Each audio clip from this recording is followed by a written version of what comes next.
You just saw another headline about a $50,000 electric car. You thought, guess I'm driving my Honda until the wheels fall off. Ever wonder why EVs cost as much as a down payment on a house? Everyone keeps saying they're the future. Today, I'll explain why Chinese electric cars showing up in Canada have American car dealers losing their minds. By the end, you'll understand whether you're about to finally afford an electric car, or if this is just another trade war that doesn't actually help you. Here's what's happening in Canada right now. Canada just started allowing Chinese electric vehicle companies to sell cars there. Companies like BYD and NIO are leading the charge. Names you've probably never heard of unless you spend way too much time on Reddit.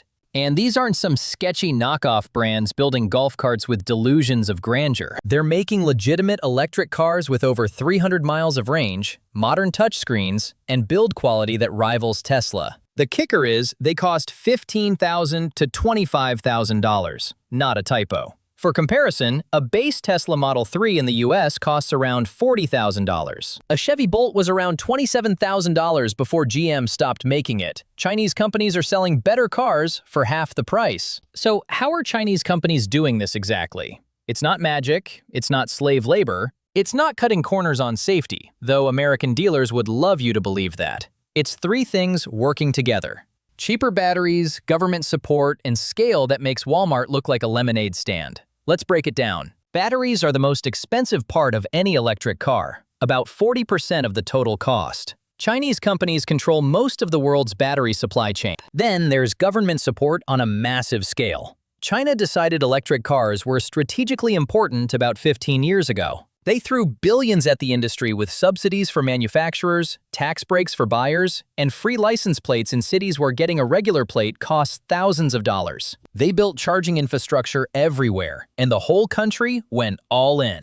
Meanwhile, America's been arguing about whether climate change is real and giving tax credits that disappear after a company sells 200,000 cars. And scale? Chinese EV makers aren't building 50,000 cars a year and calling it a win. BYD alone sold over 3 million electric and hybrid vehicles last year. That's more than Tesla sold worldwide. When you're making that many cars, every part gets cheaper. You're ordering batteries by the shipping container. You're negotiating steel prices that would make Ford jealous. You're spreading factory costs across millions of units instead of thousands. These Chinese cars aren't in America yet. The US has tariffs stacked so high, they don't make sense anymore. There's a basic 27.5% tariff on Chinese vehicles. Biden recently added another 100% specifically for EVs. So a $15,000 Chinese EV would cost $30,000 after tariffs. Then add dealer markups, shipping, and whatever other fees they dream up. But Canada? They're playing a different game.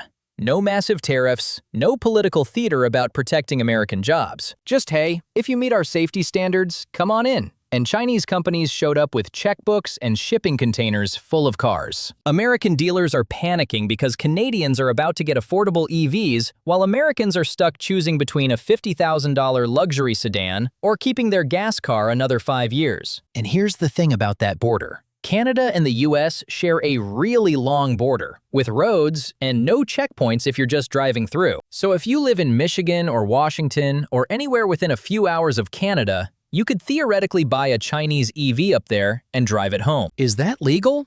It's complicated. Will people start figuring it out if the price gap stays this crazy? Absolutely. But let's talk about what this actually means for the car market. American automakers have been coasting for years. They've been selling $70,000 electric trucks to people who don't need trucks and $50,000 SUVs to families who just want something with 3 rows and a charging port. There's been zero pressure to compete on price, because nobody else was offering cheap EVs either. Tesla had the market cornered, while Ford and GM were playing catch-up. Nobody was making an electric car for normal humans with normal budgets, until now. Chinese companies just walked into Canada with the automotive equivalent of a $20 smartphone that does everything an iPhone does. Not perfect, not luxury, but good enough, and way cheaper than anything else out there. This matters to you, even if you never buy a Chinese car, because competition forces prices down, always. When Netflix was the only streaming service, they could charge whatever they wanted.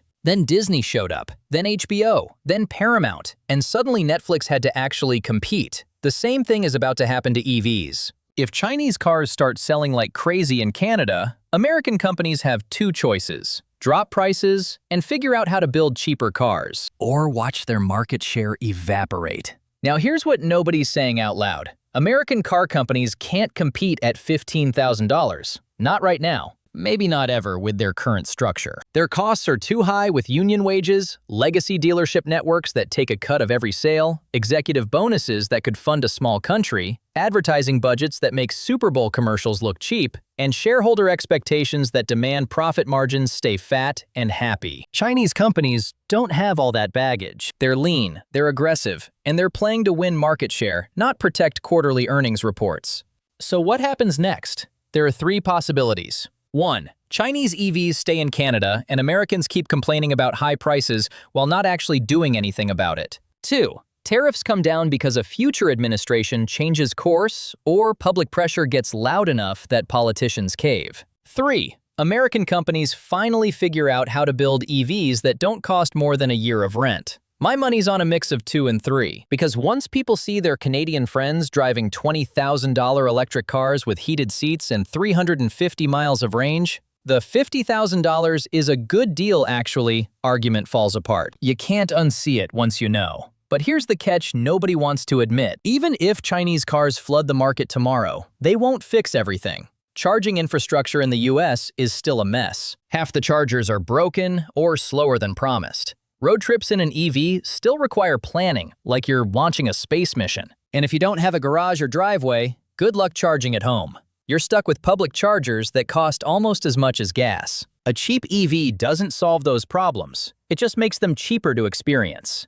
There's also the question of what happens to American jobs if Chinese EVs take over. Sure, cheaper cars sound great when you're the one buying. But if Ford and GM can't compete and start laying off workers, those workers are also customers who can't afford cars anymore. You want cheap products until the cheap products put your neighbor out of work. Then suddenly you're both broke and the cheap car doesn't feel like such a win. That's the part politicians will scream about. And honestly, it's not a completely ridiculous concern. It's just not an excuse to keep overcharging everyone forever. Here's what's really going on behind the scenes. For decades, American car companies have been telling you that cars just cost this much and there's nothing anyone can do about it. They've been setting prices based on what you'll tolerate, not what things actually cost to make. Chinese companies just walked in and called that bluff completely. They proved you can build a good electric car for $15,000 and still make money. That's the part that has American dealers sweating at night. Not that Chinese cars are coming to compete, but that you now know the markup you've been paying was completely optional. So here's the bottom line. Chinese EV companies are selling full-featured electric cars in Canada for $15,000 to $25,000. They're doing it with cheaper batteries, huge government support, and scale American companies can't match. Tariffs keep those cars out of America for now. But Canada's letting them in, and American dealers are panicking because they've been overcharging for years, and suddenly there's proof it didn't have to be this way. American automakers now have to choose between dropping prices or losing the market entirely. The era of EVs being luxury toys for rich people, it's ending. Just maybe not in America yet. So here's the real question for you. If a Chinese company offered you a solid electric car for $18,000 tomorrow, would you buy it? Or would you wait to see if American companies remember that normal people exist and actually want to buy cars they can afford?